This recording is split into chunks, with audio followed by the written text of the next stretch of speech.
teman-teman. Nah, apa kabarnya nih teman-teman semua? Kali ini kita ada di sesi apa Mas Bani? Sapa Pajajaran. Luar biasa. Nah, Sapa Pajajaran tuh apa sih Mas kalau boleh tahu? Boleh dijelasin gak nih biar teman-teman yang nonton tuh tahu apa sih Sapa Pajajaran? Oke, jadi Sapa Pajajaran itu salah satu program yang diinisiasi oleh Departemen Relasi BEM Kema PSDKU Unpad Pangandaran gitu teman-teman. Jadi memang program ini baru diinisiasi nih di tahun ini. Jadi karena ini juga episode perdana ya, ini pertama banget nih tayang. Jadi kita sekarang punya sesuatu yang spesial juga nih Mbak Mira. Sesuatu yang spesial tuh apa Mas? Kita ada kedatangan bintang tamu yang sangat luar biasa. Benar banget. Kita kasih tepuk tangan dong buat Kang Badan Naikila. Bukan teh. Ini Teh Mary ya, ini Kang Oke. Badan dan Teh Mary. Oke, luar biasa. Mungkin sebelum kita kenalan lebih lanjut sama bintang tamunya, teman-teman yang ada di rumah nih yang lagi nonton sambil makan atau sambil main game mungkin, Oke. itu harus kenalan dulu nggak sih sama kita, karena kita nih nanti di episode-episode berikutnya tuh bakal lebih sering tampil nih Lebih sering dibanding. tampil lagi. Oke. Ini sorry ya, Biar bukan. akrab ya, biar Ya. akrab, biar kenal siapa sih itu hostnya kok kece-kece dari Iya, prodi apa betul gitu. banget. Oke, kalau gitu aku duluan ya Mas yang kenalan, Mas Baninya terserah ya. Aku Mira dari Ilmu Komunikasi Angkatan 2024. Oke, aku Rabani dari Ilmu Komunikasi Angkatan 2024. Oke. Kok sama ya Mas?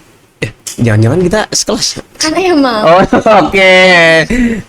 Oke, daripada kita kebanyakan basa-basi ya, Oke. kita langsung aja nggak sih menuju ke bintang tamu kita yang luar biasa. Kasih aplausnya dulu dong. Deh. Langsung aja nih kita kenalan dari Kang Bahar dulu, boleh silakan Kang. Oke, siap. Sebelumnya perkenalkan ya Kang Tete, semuanya teman-teman. Saya Rizal Syaiful Bahari, saya akrab dipanggil Bahari. Saya dari Keperawatan Angkatan 2023. Oke, Oh, keperawatan. Kang Bahari ternyata ya. Iya, Ya ampun, Kang Bahari. MC-nya ini agak kurang knowledge-nya. Gak apa-apa. Dan sebelahnya? Oke, halo teman-teman, Akang Tete, kenalin aku Mary Jacqueline, biasa dipanggil Mary. Atau Naikila? Aku dari Oh, bukan. enggak. Aku dari Administrasi Bisnis Angkatan 2024. Salam kenal. Salam kenal. Nah, jadi ini Teh Mary ya, bukan lagi gila. Jadi Iya, jangan bukan, disuruh nyanyi. Oke, hari ini kita nggak akan ngobrol yang berat-berat sih, Kang Teh, karena hari ini obrolan kita seputar ya daily as mahasiswa Betul. rantau gitu ya, karena kita semua di sini perantau Ya. gitu. Kalau Kang Bahar sendiri boleh tahu asalnya dari mana? Saya dari Ciamis, deket sih. Dekat, tapi tetap aja ya. Ya, merantau. tetap berantau karena nggak mungkin pulang pergi nggak sih? Iya, jauh 3 jam. Oh, 3 jam 3 tuh. jam. Walaupun Pangandaran tadinya Ciamis, cuman Iya. mungkin Kang Bahari Ciamisnya Di ujung. Ah, kan betul. Jadi ya hitungannya perantau. Perantau. Ya, itunya tetap. perantau tetap. Kalau Teh Mary, Kalau aku dari Jakarta. Oh. Aku dari Jakarta. Jakarta teman-teman Itu ya. dia, itu Dari dia, Jakarta itu dia. pindah ke Pangandaran. Itu dia. Pasti banyak cerita-cerita nih, makanya kita di episode kali ini bakal sharing gitu loh. Bener banget, culture-nya juga beda ya. Beda banget. Betul. Oke, nah, tadi kita udah kenalan, kita udah tahu juga obrolan kita hari ini santai-santai aja. Tapi semoga dari obrolan santai ini itu bisa jadi insight ya buat yang nonton, apalagi kalau misalnya yang nonton itu masih maba. Sekarang Iya. kan masih ada maba tuh ya. Iya, walaupun udah mau hampir 1 semester, cuman kan pengalamannya lebih banyak Bener banget. kita nggak sih ya. Oke. Oke, mungkin kita ke pertanyaan pertama dulu sih Mas Bani. Oke, ini aku nggak mau yang basic-basic, tapi kalian masuk di sini jalur apa sih? Oh enggak, itu basic banget ya, itu basic banget. Oke. Oke. Kita mulai pertanyaan awal kayak nih, Akang Teteh semua kan di sini pasti pertama kali menginjakan kaki di Pangandaran ini Yes. Waktu jadi ada maba, rasa-rasa kayak di mana nih? Apa nih? Ya. Kita mau tahu gitu gimana perasaan Akang Teteh pertama kali menginjakan kaki di Pangandaran. Kang Bahari berarti waktu 2023. Iya, betul, Teh betul. Mary 2024. Ya. Oke, siapa dulu nih? Boleh? Kang Bahari aja Oke, dulu. saya dulu ya. Jadi saya tuh kesini kan sebenarnya udah sering ya ke Pangandaran. Oh, iya, iya. Jadi sering liburan ke sini. Jadi untuk kesini tuh kayak udah biasa. Oke. Kebetulan di sini juga ada saudara, jadi sering kesini tuh sering banget lah kesebutnya ya. Ah, Nah tapi untuk daerah Sintaratu ini memang baru saya menginjakan kaki di sini. oke. Ternyata Pangandaran tuh luas, bukan cuman pantainya aja. Ah, oke. Dan ya segini adanya lah ya, agak-agak hutan dikit gitu. Agak-agak. Tapi karena mungkin masih dulunya juga kan Ciamis ya, terus masih dekat juga daerahnya, jadi nggak terlalu banyak apa ya kayak Culture culture shock. shock. Jadi kayak kesini juga hampir sama kayak di kampung halaman saya gitu, Oke. Ciamis. Jadi nggak terlalu culture shock lah di sini. Jadi tuh. adaptasinya emang gak terlalu berat ya gitu. Iya betul. Oke. Kayak gitu sih. Kalau dari Naikila sendiri nih Naikila. Kalau dari aku ya teman-teman, fun fact banget, aku tuh masuk sini jalur SMOP. Terus pilihan adbis PSDKU itu pilihan keempat. Nah, waktu aku mencet itu aku sama sekali nggak tahu Pangandaran tuh di mana kan. Terus aku setelah keterima, aku datang lah ke sini, aku naik bus kan. Terus aku pesen Gojek di Budiman. Dan itu setengah jam nggak ada yang ambil. Oke. Aku jujur shock banget. Oh ternyata di sini nggak ada Gojek atau something like that. Dan culture-nya jujur beda banget. Jujur, aku sangat amat lama ya beradaptasi dengan culture yang ada di sini, lingkungan baru, teman-teman baru juga aku sangat amat susah menyesuaikannya. Oke. Terus aku juga orangnya tuh homesick banget, homesick parah. Jadi Dan jauh ya Jakarta Jauh. Pangandaran. Jauh Berapa, berapa jam? kalau naik mobil 9 sampai 10 jam. 9 sampai 10 ya. Itu sama kayak dari Halim ke Aussie kalau nggak salah. Jujur. Udah pernah nih kayaknya nih. Aduh, Teh Mira. tidur deh. Gitu. Tapi kalau perasaan kan tadi udah misalnya perasaan pertama kali waktu menginjakan kaki di Pangandaran. Kalau Akang Teteh sendiri sebagai mahasiswa gitu, pertama kali perasaannya gimana nih? Terima di SMBP Iya, atau maksudnya waktu dapat ini gitu. Iya, Announce dapat di sini gitu. Seneng gak sih? senang. Senang, aku sih senang. Sama, senang Aku banget. senang banget tadi sama senang. Seneng sih. Kok seneng? Sambil gitu, seneng. Seneng Oh, walaupun- enggak. Ya. Kang Bari gimana nih Kang Bari? Kalau saya tuh termasuknya yang seneng banget ya. seneng banget. Karena saya tuh kan gap year. Harusnya saya tuh angkatan 2022. Cuman gap year setahun dan kesini tuh pilihan yang pertama banget. Oke. Terus langsung masuk gitu. Nggak ada Tah. ya agak sombong dikit ya, nggak keterima dulu gitu. Oke, siap. Apa ini tuh one shoot. Oke. One shot one Enggak, kill, bukan udah, kill. udah. Lanjut. Oke, jadi perasaannya tuh campur aduk sebenarnya ya, antara seneng, agak sedihnya dikit gitu. Senangnya karena ya akhirnya bisa kuliah Iya. gitu, meskipun harus gap year setahun. Terus agak sedihnya tuh harus tinggalin orang tua, terus punya tanggung jawab yang lebih besar lagi gitu. Kayak gitu sih. Tapi worth it ya dapatnya Unpad dan keperawatan. Iya. Luar biasa. Tuh. Linear lah sama yang sebelumnya saya sukai gitu. Saya suka sekali dengan dunia kesehatan by the way. Oke, menarik banget, Kita dapat dua sudut pandang nih. Yang satu agak struggle, yang satu emang tidak ada masalah yang begitu berarti gitu. Luar biasa ya. Jadi Betul. emang bermacam-macam gitu kita temui. Oke. Tapi kalau perasaan ketika emang udah masuk dunia perkuliahan di sini gitu, kayak ngerasain hari pertama, hari kedua, mungkin seminggu pertama gitu, kira-kira gimana? Kalau seminggu pertama yang pastinya excited ya. Excited. Kan sebelumnya ini ya disebut nganggur, yang nganggur juga sih kan, gap year nggak ngapa-ngapain kan di rumah ya. Terus ada kegiatan lagi gitu, kayak sekolah lagi, punya teman baru lagi, bisa interaksi oke. lagi gitu. Awal-awal ya mahasiswa baru mah pasti segala dicoba, terus Iya. ya senang banget itulah ya, intinya mah senang banget bisa kembali Kegiatan. kembali sekolah lagi lah, intinya mah Oke. sekolah lagi gitu. Aktif lagi gitu ya. Aktif lagi. Oke, kalau dari Teh Mary sendiri gimana? Kalau aku fun fact, aku juga gap year teman-teman. Aku angkatan 2023 maksudnya. Oke. Dan baru masuk 2024 kan. Terus kalau ditanya pertama kali waktu jadi mahasiswa baru tuh kayak gimana? Jujur sama, mixed feeling, kayak ada senang, ada takut. Karena yang dimana senang, ya udah akhirnya aku juga bisa kuliah lagi. Terus kalau sedihnya ya karena aku harus merantau, aku harus jauh dari orang Jauh tua. banget ya. Terus kayak ternyata saat aku masuk ke dunia perkuliahan, SMA tuh beda banget sama perkuliahan yang Betul, dimana setuju. Setuju. kalau SMA tuh guru-guru tuh ya udah mereka yang ngajar kita Bener, untuk nyari nilai. disuapin Iya, banget kita ya. disuapin banget. Tapi kalau di kuliah ya udah kita yang nyari nilai, gimana caranya kita aktif di kelas, gimana caranya kita bisa dapet nilai yang bagus, karena dosen tuh bukan tipe yang akan ngejar-ngejar kita, akan nyopet Dengar ya, itu bocoran ya. Jadi kalau kuliah dari SMA tuh gitu. Itu teman-teman, gitu kalau dari aku kayak gitu sih. Oke. Sip. Oke, itu ya Mas Bani. Jadi emang mixed feeling dua-duanya. Gitu. Tapi kalau semisal tadi udah disebutin ya hari pertama dalam perkuliahan gimana, seminggu pertama, seminggu kedua pasti kan masih excited. Kira-kira kalau misalnya boleh diceritain kembali dalam satu semester pertama itu kira-kira kendala atau tantangannya apa nih dari aku? Maksudnya kan karena masih tahap penyesuaian Betul. nih, dan di semester pertama tuh bener-bener struggle nih pastinya. Tapi apa sih yang bikin bahkan sampai bertanya gitu? Misalnya kalau ada kayak, aduh bisa nggak ya gitu ngelaluinnya, Betul, ada nggak betul. sih gitu? Ada pastinya. Boleh dari Aku dulu ya. Kalau selama kita tarik kembali ya ke belakang, kalau selama semester 1 tuh kayak gimana, jujur aku masih struggle banget waktu semester 1 tuh, apalagi 3 bulan pertama tuh, karena aku orangnya tuh homesick banget. Jadi aku 3 bulan pertama tuh aku setiap pulang ke kos aku nangis, itu fun fact banget. Oh, Terus oke. aku bukan nangisin, cuma karena homesick.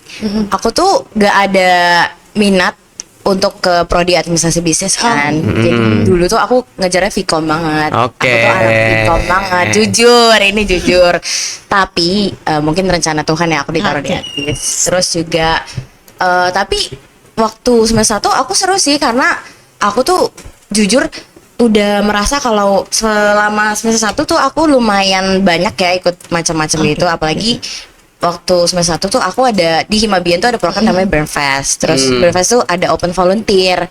Nah, itu termasuk new experience banget sih buat aku dari kepanitiaan, karena SDM-nya tuh banyak banget. Jadi seru banget, dapat banget pengalamannya yang benar-benar kerja teamwork tuh kayak gimana kayak gitu. Kalau Jadi di aku kayak gitu. emang masalah terberat itu di homesicknya itu Iya, ya. aku homesick, bahkan aku sampai sekarang tuh masih homesick.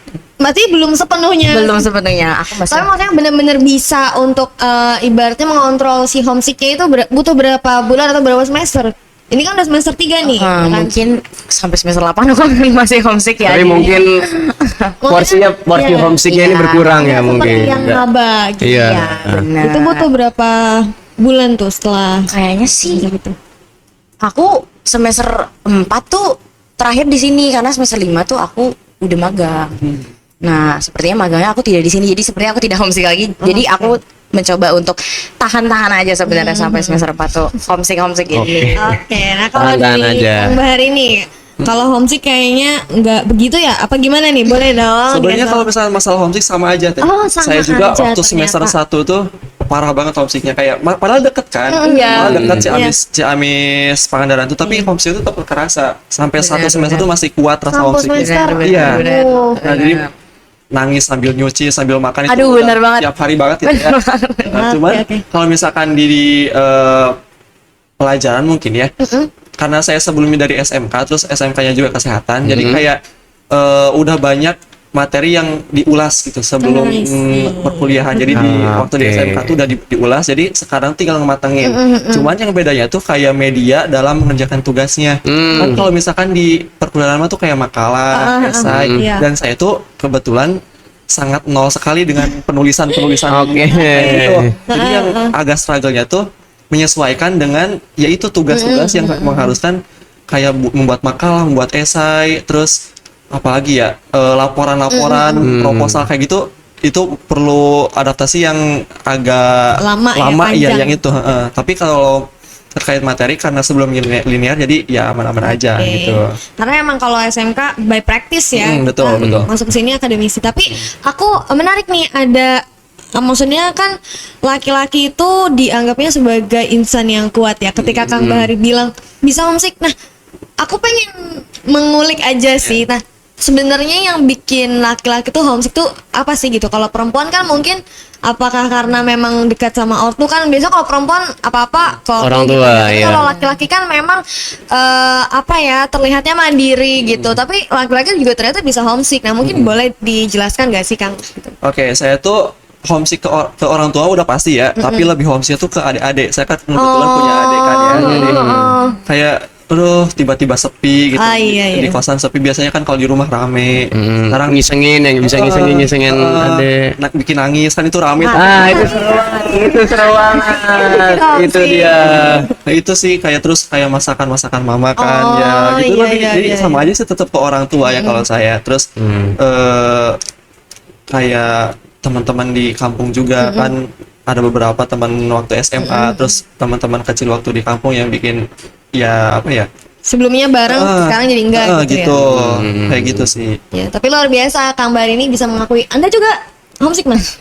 Jujur kalau nggak punya uang doang homesick ya. Aduh, kalau misalnya di rumah nih nggak punya uang bisa tinggal Bun, minta makan dong. Nah, kalau di sini kan nggak bisa itu. Dengeran Gue kok. bercanda ya, Bun. Dengeran kalau di sini harus Bunda parkir bercanda dulu. ya. Aku tetap homesick, aku tetap merindukan Bunda dan Ayah. Aduh. Nah, tapi sebelum kesini kan tadi kan dua-duanya kebetulan gap year dulu ya. Dalam masa gap year itu kira-kira apakah ada mempersiapkan sesuatu untuk akhirnya memutuskan kan maksudnya ketika gap year itu pengen kuliah kan ketika sudah waktunya gitu. Tapi adakah mempersiapkan sesuatu untuk sampai akhirnya kuliah tuh gitu? Kenapa? Kalau dari aku dulu, aku sebelum menginjakan ke dunia perkuliahan, aku tuh sangat amat menyiapkan bagaimana sebisa mungkin aku tuh bisa manajemen waktu saat kuliah karena mendengar dari testimoni teman-teman aku kan udah kuliah tuh yang angkatan 2023 dan mereka tuh bilang kalau kuliah tuh padat banget. Jadi Iya. bagaimana sebisa mungkin tuh kita harus pintar-pintar nih ngatur waktu, entah itu organisasi, akademik atau dan lain sebagainya, atau kalau kita ikut lomba atau kayak gimana. Pokoknya aku sangat amat mempersiapkan manajemen waktu itu selama gap year gitu. Kalau dari aku. Kalau dari saya mah, saya lebih ke nyiapinnya finansial sih kan. Oh. Iya. Realistis. Itu karena sebisa mungkin saya tuh di awal-awal perkuliahan tuh kan pasti banyak banget ya Kebutuhan-kebutuhan, kebutuhannya masih banyak banget di awal-awal. ospek dan lain-lain. Nah, itu tuh gitu. yang paling borosnya sebenarnya itu. Halo kakak. Nah, jadi sebisa mungkin kalau misalkan biaya-biaya yang di luar dari UKT mah saya kelola sendiri gitu cover dari uang sendiri sendiri gitu ya. dari uang saya sendiri. Kalau misalkan yang kayak UKT gitu mah kan itu udah tanggung jawabnya orang tua gitu ya. Nanti kalau misalkan nggak mampu mah ya nggak usah kita maksain buat ngebiayain sendiri gitu. Iya. Betul. Jadi lebih ke finansial. Terus apa ya? Kalau misalkan waktu mah saya tidak terlalu memikirkan sih juga teh nggak terlalu memikirkan tentang manajemen waktu gap year. Jadi ya udah mengikuti waktu aja gitu. Oke, jadi menarik banget tuh. Ada dari Teh Mary sendiri sebelum masuk ke dunia perkuliahan ternyata itu mencoba untuk Manajemen time. iya manajemen time dulu. Kira-kira nih ketika sudah masuk ke dunia perkuliahan gimana caranya? Karena kan tadi udah apa namanya mempersiapkan dong dan sekarang pastinya udah praktek dong.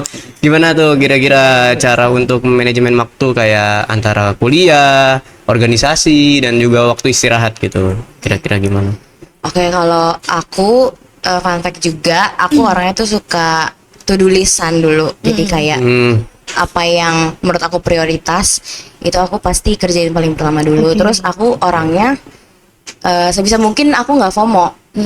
Jadi aku nggak ikut semuanya, walaupun kayak tetap banyak.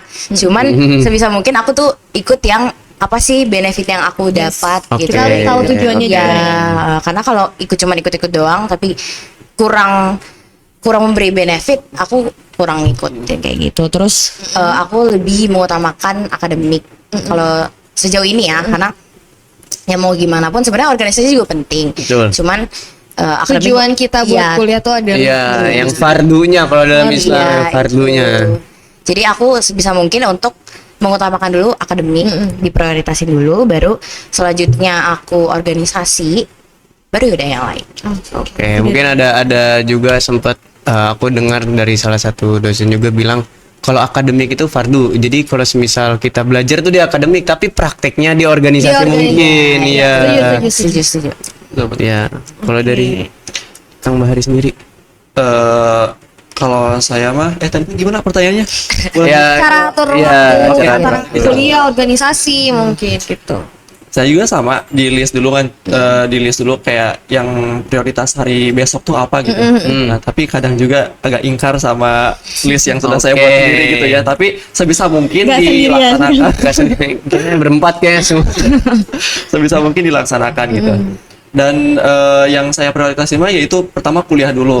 Organisasi mah kalau misalkan ada tugas organisasi ya dulu, gitu ya.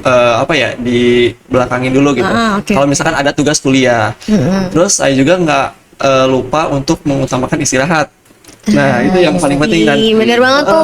Karena kita harus jaga diri kita Betul. juga gitu ya. Betul. Karena itu emang terkadang suka dilupain gitu istirahat tuh. Kita nyampe begadang sampai jam berapa buat ngerjain tugas itu. Padahal itu tuh sebenarnya penting banget gitu. Jadi saya juga nggak lupa dalam mengatur waktu itu memasukkan menyempatkan untuk istirahat gitu. Oke. Jadi tetap mikirin kebaikan diri kita sendiri, kesehatan diri kita sendiri. Betul. Jangan diporsir lah intinya, Iya. Bang. Betul. Tapi aku juga sama to-do list. Misalnya hari ini aku sapa pajajaran, tapi aku tidur dulu gitu, maksudnya kan gak apa-apa kan kita Gak apa-apa. cheating day itu boleh loh, cheating day itu boleh loh ternyata. Aku juga tuh tulis, bahkan sampai menit-menitnya kadang kayak misal dibikin rundown karena aku anaknya organisasi nih. Jadi dalam kehidupan sehari-hari pun menerapkan konsep-konsep organisasi gitu kayak misal ya itu bikin rundown kayak misal mandi aku waktuin 5 menit begitu. Nah kalau dalam ilmu komunikasi katanya namanya hoak. Enggak kawan, ini serius. Benar tadi seperti yang Kang Bahari bilang kalau semisal ya kita rada ingkar sedikit, tapi seenggaknya tuh ada niat karena inamal amalu binniyat. Betul. Kalau aku sendiri ngelihat to-do list ini bukan semata-mata bukan emang harus diikutin banget jam segini, tapi biar kita tuh nggak keluar koridor, bener nggak? Betul. Karena biar dalam Ada satu hari barrier. itu kita produktifnya beneran gitu. Even kita nggak sesuai waktu, misalnya siang nih ternyata harusnya kita ngapain, tapi ternyata kita agak mundur ya, itu sebenarnya nggak apa-apa, Iya. kan nggak keluar dari koridor kan. Iya, seenggaknya. Jangan mau apa? Ya seenggaknya maksudnya kalau semisal di hari itu kita targetnya 3, kalau misalnya kita ingkar mungkin kita dapat 1, istilahnya gitu. Anda itu salah, Mas. 3 kok jadi. Iya maksudnya kalau semisal ingkar, kalau misalnya ada apa-apa gitu, Bener-bener. kebaikannya kayak semisal di dalam satu hari itu kita udah ngelis beberapa kebaikan, cuman karena ingkar kita cuma dapat 1, tapi seenggaknya kita dapat kebaikan itu. Itu pun kalau emang misalnya kitanya emang lagi capek itu kan nggak apa-apa kan, itu namanya sama-sama kita menghargai diri kita juga gitu.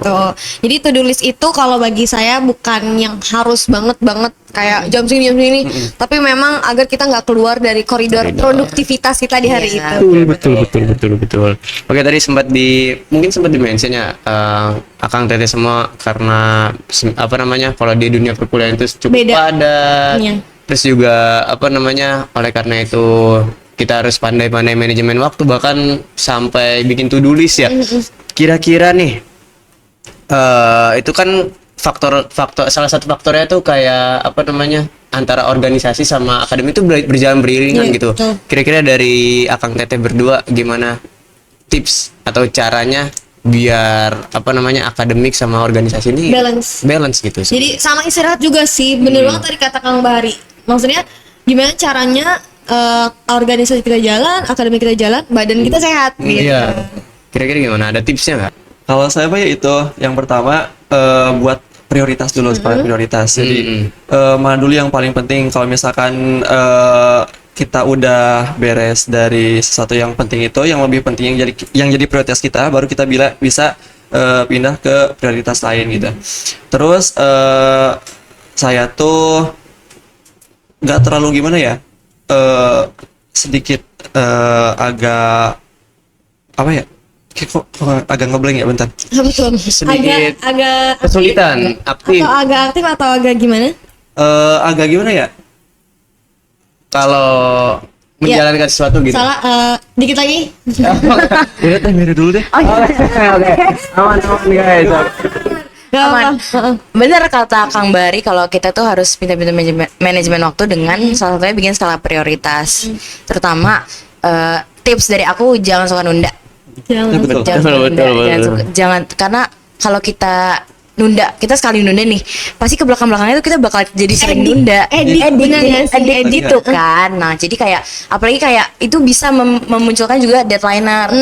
Nah jujur itu aku pernah, soalnya waktu semester 3 tuh aku sempet kayak Sempet di fase itu. sampai di fase itu kayak aku kebingungan nih, organisasi juga lagi padat, akademik juga lagi padat, dimana terus aku sempet nunda satu tugas dan aku jadinya nunda tugas-tugas ke belakang juga kayak gitu. Betul banget. Bahkan ada dari saya sendiri itu karena menunda itu 3 hari telat mengumpulkan tugas. Mohon maaf, itu jangan ditiru guys. Itu keparahan teman-teman, itu parah. Iya, makanya oleh karena itu jangan suka menunda. Ya, itu. Karena banyak tugas yang menunggu. Itu dia. Oke, pada intinya adalah mengerjakannya sesuai dengan deadline yang diberikan, Iya. tapi jangan terlalu mendekati Iya. gitu ya, karena Iya, itu benar. akan setuju gak sih bakalan ngerusak jam-jam lainnya. Iya, Ya benar sih? banget, benar. Malah jatuhnya kita nggak produktif ya. Iya. Betul. Terus kalau dari saya mungkin yang tadi kata Teh Mary udah sampein, jangan FOMO gitu ya. Iya, benar banget. Itu jadi kalau misalkan kita kebanyakan nih, jadi nggak ke kontrol. Betul. Kita ya gini, jadi tugas ini belum selesai tapi udah ada lagi tugas iya. organisasi lain gitu. Jadi sebaiknya ya ikutin porsi. Iya, know your limits lah. Itu dia, tahu, itu dia. tahu batasan gitu lah ya. Iya. Nah, terus biar nggak apa ya, biar nggak lupa tadi istirahat. Nah, kita juga butuh Iya. istirahat kayak gitu. Badan kita tuh nggak bisa selamanya terus disuruh bekerja gitu. Oke. Kalau dari sisi kesehatannya gimana kira? Oh enggak ya. Kita yang ringan-ringan aja di sini. Boleh. Iya. Gitu Oke. ya. Tadi Jadi emang perlu banget kita tuh disiplin ya Gitu, sama diri benar, kita benar. sendiri ya, karena emang yang paling sulit adalah disiplin Iya, sendiri benar. gitu. Kadang suka kelupa tuh, kita tuh lupa diri sendiri tapi selalu mikirin orang lain. Iya, aduh, iya. aduh. Itu nggak boleh sebenarnya, itu toxic. Itu toxic ya.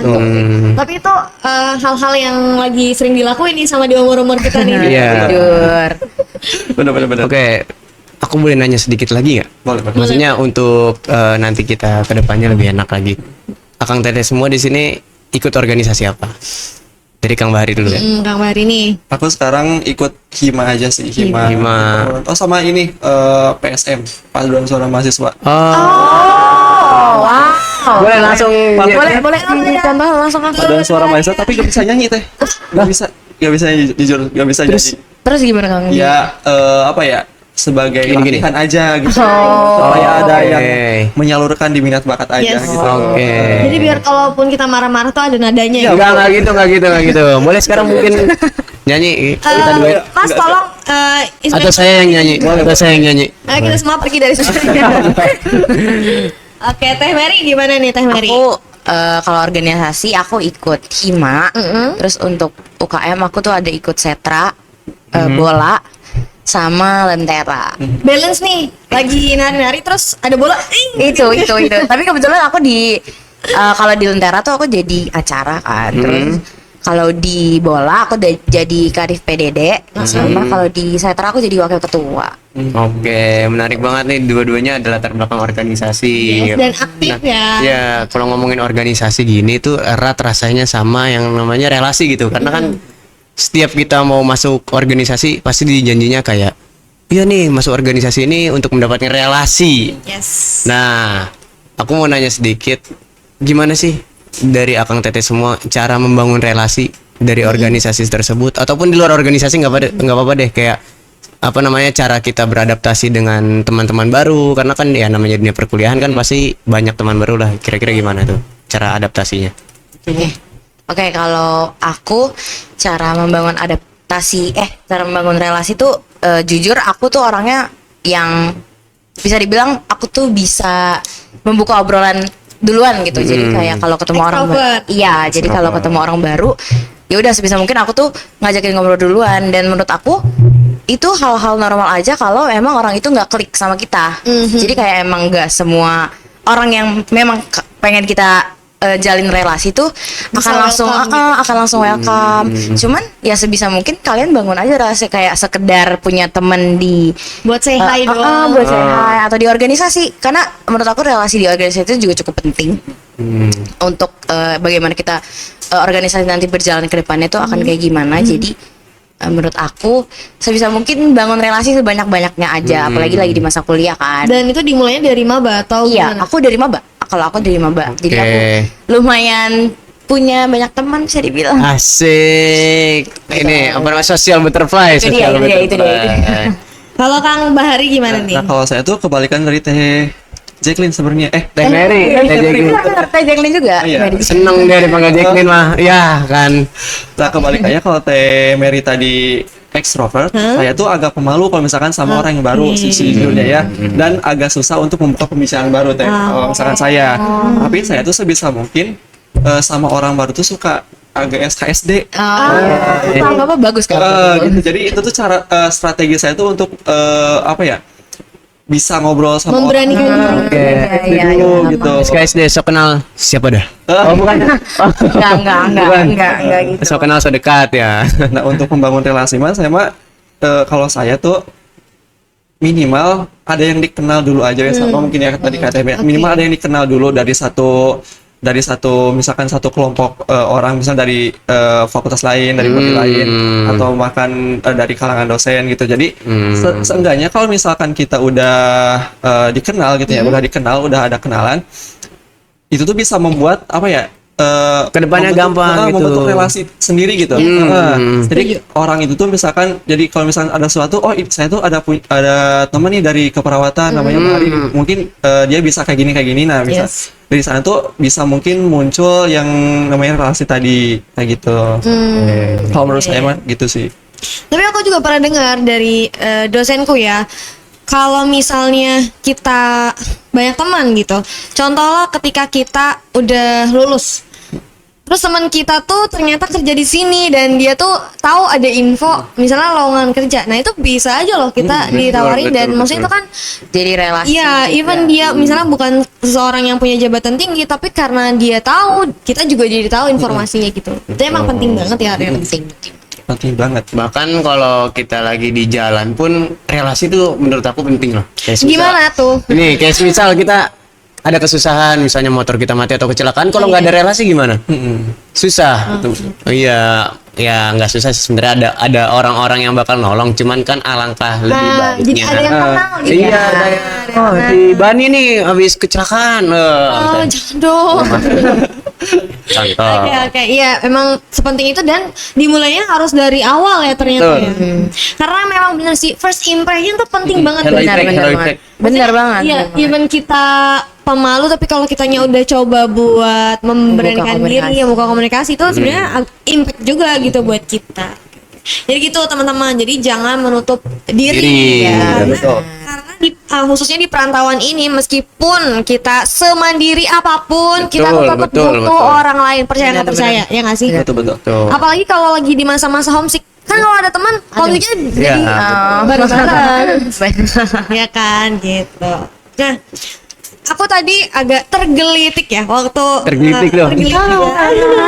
Waktu Teh Mary jelasin di dunia perkuliahan ini beda banget sama di dunia SMA SMK. Betul. Di dunia SMA SMK itu materi kita semuanya disuapin sama guru, dan di sini kita harus nyari sendiri, nilai semua sendiri.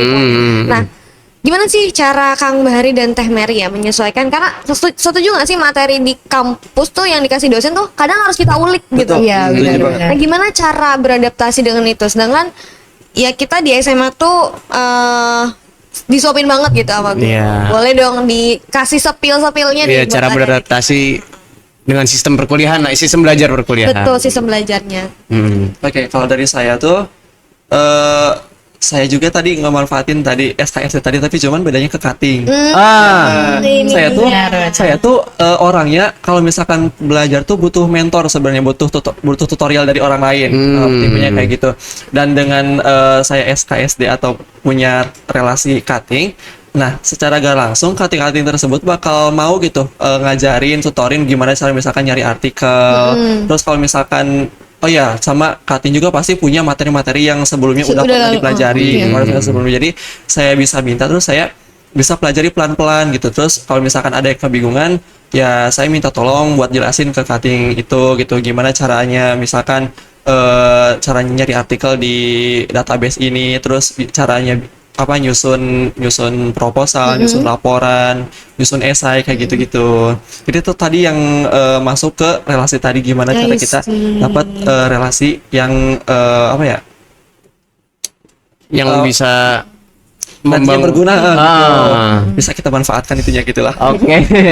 Sistem belajar yang gak yang disuapin terus menerus sama dosen, memanfaatkanlah relasi dari kating itu betul, untuk betul. menambah materi dan pengetahuan dari betul. prodi keperawatan ya. Nah, kalau dari Teh Mary gimana Teh? Kalau dari aku, pastinya awal-awal tuh aku masih adaptasi banget ya sama sistem belajar kuliah sama SMA karena beda banget kan. Cuman seiring berjalannya waktu, aku udah secara tidak langsung aku udah tahu nih kayak Pattern pola gimana ya? pola dari dosen ini kayak gimana. Karena ada dosen admis tuh biasanya mereka tuh selalu pengen kita tuh self learning dulu. Nah, kalau sebelum masuk kelas, jadi kayak sebisa mungkin kita baca dulu nih PPT-nya kayak gimana, karena saat di kelas nanti kalau dosen itu bertanya, jadi kita tuh ada yang bisa jawab. I see. Nah, sebenarnya itu salah satu yang bikin aku juga kayak bisa aktif di kelas karena aku udah ngerti dulu nih besok nih kita mau belajar apa, besok tuh topiknya tuh mau kayak gimana gitu. Jadi curi start ya. Iya. Gitu Dan dibantu teman-teman dosen. artis. Gitu. Jadi ketika masuk ke kelas nggak Nggak kosong. Nggak kosong Iya. ya, udah ada gambaran gitu kita Betul. mau kayak gimana. kayak ibaratnya kalau misalnya teh nih, kita nggak cuma nyiapin cangkir doang, tapi Udah udah gula dan tehnya gitu. Diisi airnya nanti ya. Mas. Bisa. Nah, itu. Itu. Baru bisa dinikmati. Itu perfect. Betul. Kang Bahari memanfaatkan relasi, kalau Teh Mary harus hafal pattern dari dosen. Iya, kayak gitu.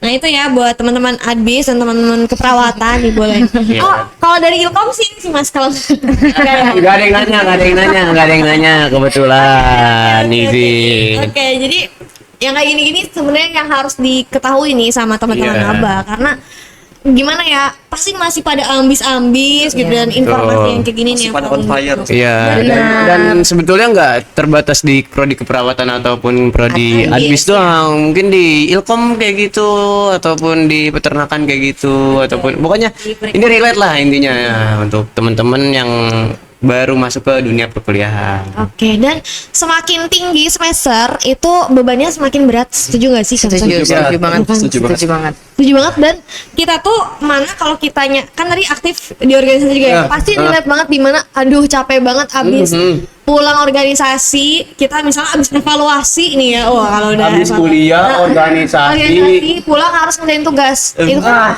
mental, fisik semua guncang tuh. Itu. Tapi aku ada pertanyaan ya, gimana sih caranya agar kita itu bisa mengelola kesehatan, entah itu dari kesehatan fisik maupun mental Mental, sih? ya. Kalau mental jangan tanya ke aku soalnya. Sorry. Sama ditambah kalau di kuliah tuh persamaan tuh kan kompleks ya. Nah itu kadang juga ngaruh kan sama mood kita, mental kita. Nah kira-kira gimana ya ini mas secara spesifik dari Kang Bahari sama Teh Mary dalam mengelola semua itu gitu. Dari Kang Bahari dulu boleh nggak sih? Boleh dari yang keperawatan dulu. Iya, karena kan ini ngomongin kesehatan. Betul. Expertnya. Ya, pasiennya ada 3 nih. Oke, jadi kalau misalkan saya tuh kan kalau misalkan awal-awal kuliah tuh masih dasar-dasar belajarnya tuh masih kayak secara umum manusia tuh kayak gimana, terus teori-teori keperawatan tuh kayak gimana, terus pas udah masuk semester 3 ke atas mulai itu kita mulai belajar tentang per sistem, jadi kayak sistem pencernaan, perkemihan, pokoknya kayak gitu-gitu dah. Dan kalau misalkan kita belajarnya sendiri, pasti emang nantinya bakal burnout gitu, bakal Budrek stres ya, sendiri. budrek. Nah, strategi dari saya, Mbak, kalau misalkan gitu, saya tuh belajarnya suka berkelompok kadang. Oke. Jadi belajarnya tuh bareng, kadang kayak satu orang ngejelasin, kita ngedengerin, nanti giliran kita ngejelasin ke orang lain, terus orang lain ngedengerin kayak gitu. Dan nantinya tuh kalau misalkan kayak gitu tuh jadi secara gak langsung kita juga bakal cepat memahami gitu. Oke. Dan untuk menjaga hubungannya dengan kesehatan mental dan fisik, kalau saya belajar sendiri itu kan tadi bikin ini ya, bikin apa? Mumet sendiri, stres sendiri. Nah, kalau misalkan dibiarin terus nantinya bakal Ngaruh ke fisik. ngaruh ke fisik juga, terus nantinya bakal males juga kita ngerjainnya. Nah, jadi kalau udah kita belajarnya, aduh maaf ya, jadi agak Iya, Bapak. Ini kita Iya. Jujur aku butuh banget ya, aku dengerin banget ini. Nah, belajarnya tuh secara berkelompok, jadi secara gak langsung apa ya, jadi kita tuh Stresnya terbagi, bukan stresnya terbagi. jadi Apa? berstresnya terbagi. Berarti stresnya rame-rame gitu. Ya, apalagi Tapi kalau jadi misalkan ringan gitu ya. apalagi kalau misalkan kita mau belajar OC nih, ujian praktikum. Itu Itu sering dengar tuh, sering aduh, dengar. Iya. hantunya di keperawatan tuh itu. Maksudnya Nah, pasti kalau misalkan jadi apa ya? Aduh, jadi bingung mau ngomong apa nih? Maksudnya kalau kitanya bareng itu kita tuh bisa mengeluarkan apa yang bikin kita stres. Iya, Bisa betul. berbagi. Kalau kita sendiri kan, sharing. kalau kita Iya. sendiri kan semuanya ada di kepala kita, Iya. kita keluarin. Itu Iya. yang bikin berat gak sih Iya, ya? betul. Kadang jadi overthinking kalau misal lagi rame-rame kan ya kita bisa sharing gitu, yang mana itu ya untuk nantinya overthinking itu berkurang nggak sih. Intinya berbagi beban. Terus Iya. kan kalau misalkan kita nanti secara mental kita baik, pasti bakal ngaruh juga secara fisik juga bakal baik juga. Betul. Karena happy Heeh. moodnya ya. Dan saya pun orangnya tipe yang kurang suka olahraga. Kurang suka olahraga. Kayaknya Jadi bukan cuma Mari deh. Kayaknya aku doang nih suka. nah jadi gitu. Jadi harus sebisa mungkin balance antara sehat fisik dan sehat jiwa Oke. gitu.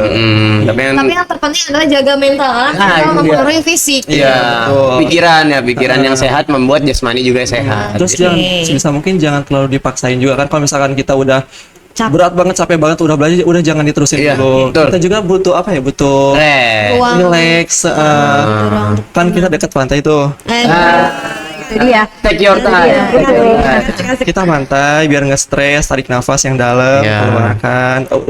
Udah mulai ini stresnya hilang, kerjain lagi. Kerjain lagi. Oke, Gitu. mungkin Jadi jangan- atau ngerjain tugasnya di pantai. Iya, bisa kayak gitu. Terus bareng-bareng juga kayak tadi. Kayak gitu. Kalau Teh Mary gimana nih? Selain teriak-teriak sendiri katanya. Enggak.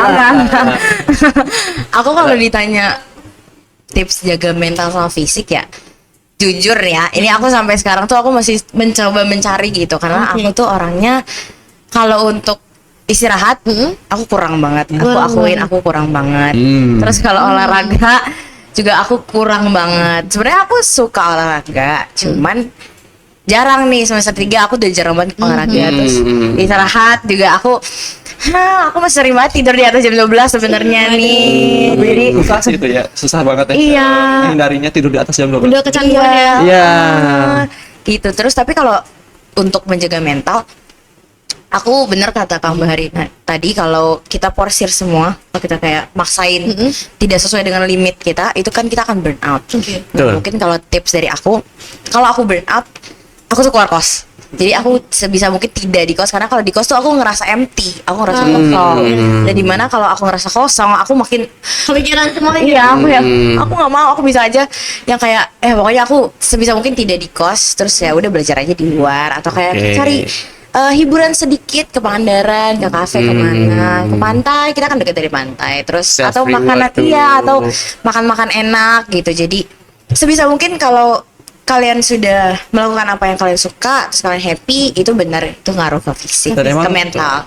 kalau misalkan pola coping stress itu tiap orang beda-beda. Beda-beda. Iya. Jadi nggak bisa disamain antara saya sama Teteh sama Teh Mira sama Kang. Benar. Jadi pasti semua orang tuh punya coping yang beda-beda. Iya. gitu. yang menyesuaikan dirinya. Kayak saya kalau stres ngaca. Oh, Efeknya apa kalau boleh tahu? Iya, kopinya Kayak beda. jadi tinggal gimana cara masing-masing individu tuh menemukan coping stressnya sendiri. Iya. Jadi Stres. begitu pentingnya memahami diri kita sendiri ya. Ternyata maksudnya kadang kita itu terlalu sibuk memikirkan gimana sih mengartikan orang lain Iya. biar kita diterima orang lain, tapi kita lupa kadang tuh apa yang bikin kita tuh bisa calm, relax kayak gitu. Tuh, ya. Kopingnya beda-beda lah. Iya, Kayak betul. ada yang gede misalnya koping. Enggak, Kuping. bukan itu. Ah, itu dia. Katanya topping ada yang muter-muter terus enak. Kopi nggak sih itu? Saya juga nggak tahu sih. Oke. Mungkin ini air mineral.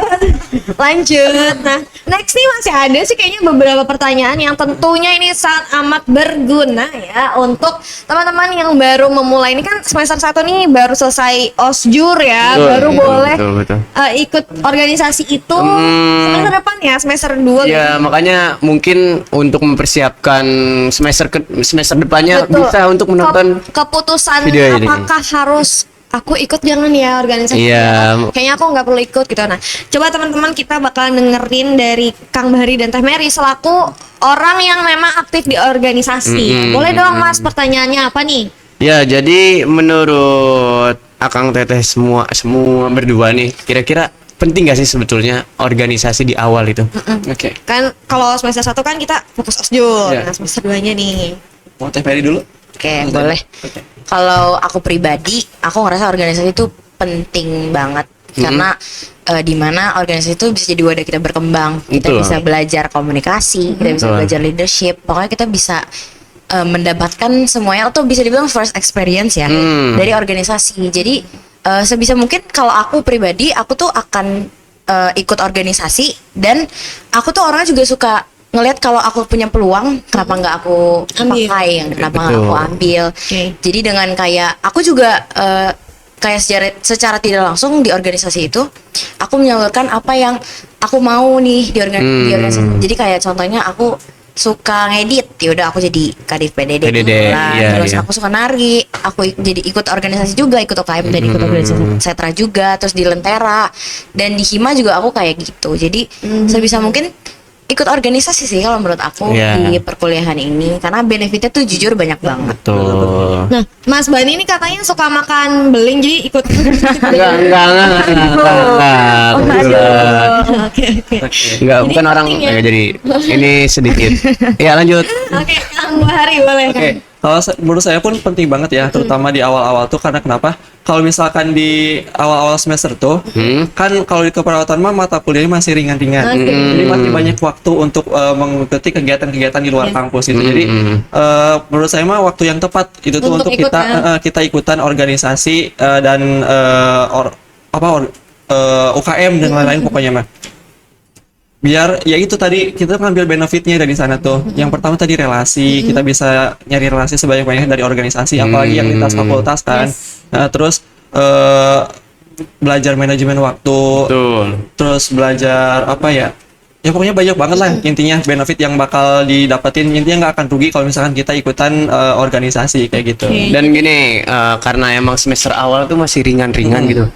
Sebisa mungkin ya udah ikutin dulu aja, nanti semakin ke atas ya dipilih lah mungkin kayak yang ini. Jadwal kuliah juga makin padat ya. Betul. Jadi intinya penting ya untuk apa namanya? Disarankan dan direkomendasikan Ya. untuk ikut karena lagi-lagi tentu dengan catatan bahwa kita harus bisa mengambil benefit dari Betul. Kalau di Ilkom sendiri tuh ada salah satu dosen yang bilang kalau semisal ilmu komunikasi itu labnya tuh di organisasi. Jadi ya Jadi disarankan. gimana cara kita untuk bisa mempraktiskan apa yang kita dapat itu adalah organisasi. Jadi labnya Ilkom tuh Organisasi gitu. Oke. Nah, itu ya jadi pesan buat teman-teman maba kalau kalian baru semester 2 itu biasanya belum terlalu padat, jadi bisa digunakan untuk hal-hal yang bermanfaat. Mungkin bukan cuman organisasi, tapi ya bisa dengan UKM, volunteer Ya, dan betul. lain-lain yang Lomba. iya. Penting banget, apalagi lomba ya. Bener banget ya. Jadi sekalian kita self branding juga gitu, personal branding juga. Jadi biar kita tuh kuliah tuh gak cuman sekedar kuliah pulang, tapi kita bisa menciptakan suatu karya. Ya betul. Tuh, karena sebaik-baiknya manusia adalah yang Cakep. bermanfaat bagi manusia. Oh, bukan pantun. Oke. Oke, nah ngomong-ngomong nih lagi-lagi kita tuh lagi concern sama masih ada maba dan kita pernah menjadi seorang Betul. mahasiswa baru. Coba sebutin 3 deh ya, 3 Tiga. Tiga, Ya. kan nggak? Apa 2? 3 deh nggak apa-apa. Boleh nggak sih sebutin 3 kesalahan yang dilakukan oleh mahasiswa baru mungkin berdasarkan pengalaman boleh. Coba dari Teh Mary. 3 kesalahan yang pernah dilakukan oleh seorang mahasiswa baru gitu. Kalau dari aku berdasarkan pengalaman pribadi kayaknya yang pertama itu suka nunda, terus suka takut ngomong, suka takut mencoba. Kalau dari aku itu. Nunda, takut ngomong. Takut mencoba. Oke. Kalau dari Kang Bahari. Kalau dari saya emang nggak 3 kayaknya ya, tapi satu tuh yang 10. Oh enggak. yang sering Nggak 3 ternyata. yang sering saya lihat dari maba tuh dan yang saya sering yang saya rasain dulu terlalu banyak penyesalan kayak gitu. Kenapa tuh? Kayak gini, jadi kita semua tahu lah ya yang masuk ke sini tuh rata-rata bukan rencana awal. Iya. Bukan rencana awal mereka masuk ke sini, tapi tiba-tiba ada di sini tuh adanya penyesalan dan mereka tuh Oke. jadi ke kuliahnya tuh kayak apa ya? Nggak semangat, kurang. Kalau bahasa Sunda mah hahanteun. Hantan tuh. Kelihatan. Kayak ya udahlah, yang penting mah kuliah, yang penting kuliah, jadi gak maksimal. Oke. Jadi nggak Oke. maksimal. Jadi tidak memaknai ya. Ah, Gitu. Padahal itu tuh harusnya nggak kayak gitu. Kalau dimanapun kamu ditempatkan, ya harusnya bisa semaksimal mungkin kamu Iya. memanfaatkan atau mengembangkan potensi yang kamu punya. Kayak gitu. Betul. Jadi Oke. jangan fokus kayak aduh ngebatin, aduh jadi Ya, aku di kesini. sini, Iya. gitu kan. Kenapa kalian nggak coba mikir kayak gimana nih aku dengan di sini bisa berkembang gitu loh. Betul kayak gitu. Iya, karena aku juga sering dengar emas akan selalu bersinar dimanapun dia berada. Ah, itu dia. Itu dia, Di itu situ dia. Teh Mira nyampe. Nyampe. Apalagi di sini PSTKU loh. Siapa sih yang nggak tahu? Ya, dan Gitu. gini, PSDKU ini kan notabene-nya baru ya. Jadi Oke. jadi teman-teman semua kalau semisal ada pengen bikin apa itu menjadi Iya, bisa menjadi peluangnya justru lebih besar. iya, bisa menjadi pelopor bahkan. Jadi bagian dari sejarah gitu. Betul. Jadi legend gitu ya kalau. Kayak apa? Kayak Sapa Pajajaran ini. Iya. Masuk. Boleh ini. Ini kan dari Teh Mary tadi nunda, takut ngomong, takut coba, terus sebenarnya masih relate ya Kang, karena Iya, masih. apa namanya menyesal akhirnya ya udah nggak mau. Kalau ini lebih ke betul. nggak mau, ya udahlah karena di sini juga yang penting ya udah kuliahnya beres Iya, gitu kan. iya. Padahal ketika kita dapat sesuatu tuh justru menurut kita jangan disesali, malah kita berpikir bagaimana caranya dari apa yang kita dapat tuh kita dapat benefitnya gitu kan, kita bisa memetik dari apa yang kita usahakan ya sih. Itu yang harus dipikirkan sih sama teman-teman maba, karena kalau kita terus terjebak ya di Iya. posisi seperti itu karena nggak akan baik juga. Iya. Dan nggak akan berkembang juga. Iya. Nggak akan maju ya. Padahal kan belum tentu kalau di tempat lain juga bisa Iya. ya. Karena semangat tuh kan ada dalam diri ya, bukan di mana kita gitu. Iya. Oke. Nah, kalau gitu boleh dong. Kalau Biar gak begitu gitu seorang mahasiswa baru biar gak terus-terusan begitu. Oke, mungkin dari Akang Teteh semua boleh nggak sharing-sharing gitu, kayak ada nggak sih pesan Pesan, buat motivasi buat gitu. teman-teman mahasiswa baru gitu? Atau buat yang masih merasakan itu pun bukan mahasiswa baru, boleh gak sih? Ya biar tetap semangat Biar gitu loh. kesalahan-kesalahan tadi tuh Bisa menjadi semangat iya nggak dilakukan gitu. bisa menjadi apa ya, bahan bakar. Yes. Iya. Aku dulu kan. Boleh. Nih, ini dulu air mineral dulu boleh. Jadi kalau dari aku sama, pokoknya teman-teman sebisa mungkin selama mahasiswa baru tuh jangan pernah takut mencoba hal baru. Jangan pernah takut untuk mengeksplor. Karena perkuliahan ini kan jenjang terakhir ya kita menginjakkan kaki di dunia pendidikan sebelum kita terjun langsung ke dunia kerja. Jadi sebisa mungkin cari-carilah banyak experience, mencoba banyak hal, ikut-ikut apa. Pokoknya manfaatkan waktu, manfaatkan dunia perkuliahan ini sebaik mungkin sebelum nanti apa yang kita dapat ini bisa kita implementasikan di dunia kerja. Gitu. Oke, kalau dari Kang Bahari Kalau dari saya mah nyambung sampai yang tadi ya. Jadi sebisa mungkin kita tuh emang kita juga punya dream university masing-masing Yes, ya. oke, Kita oke. punya mimpi masing-masing, tapi kita juga harus berusaha realistis di mana kita ditempatkan dulu. Kita harus bisa bermanfaat dan bisa mengembangkan apa yang seharusnya kita yang masih capai bisa gitu. kita usahakan ya kan Betul. ya. Karena kalau dari saya tuh, saya selalu percaya dimanapun Tuhan menempatkan saya Yang di situ, terbaik. yang terbaik, dan saya harus bisa bermanfaat di tempat tersebut gitu. Ini dia. Aku setuju banget. Ini dia. Karena ya Tuhan pun nggak asal Yes, ngempatkan iya, kita benar. di sini gitu. Tuhan tuh nggak pernah salah. Betul. Benar. Tapi manusianya lah yang salah Iya, menafsirkan. kayak gitu. Betul. Hanya tinggal kitanya saja yang mungkin strateginya gimana supaya kita tuh nggak terus menerus Terjebak dalam perasaan perasaan tersebut. Kayak ya udah kita apa ya, cari teman banyak-banyak, terus gali potensi lain yang ada di diri kita gitu, nggak hanya yang udah kita punya.